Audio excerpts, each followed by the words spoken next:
gusto nila i-guarantee natin na yung life imprisonment niya ay hindi tatagal ng 40 years. Maiisip nyo, sangkatutak yung cases, kung sakaling may conviction, lampas-lampas yan sa 40 years. But then, yung condition nila na wag lalampas ng 40 years, gano'n naman talaga ang batas natin. Meron tayong tinatawag na threefold rule, no? Maraming cases, yung totality nun, hindi dapat lalabas ng 40. So, ganun lang yun. So, yung sentence limitation, 40 years, no death penalty. Wala naman death penalty sa atin. Yan ang kinakatakot nila dun. Pinag-aalala ng Timor-Leste.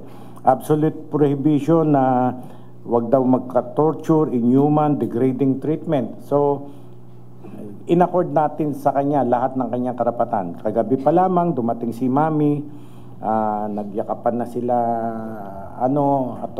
Congressman Tevez, including the lawyer. Binigay po natin lahat ng karapatan ng ating Congressman Tevez.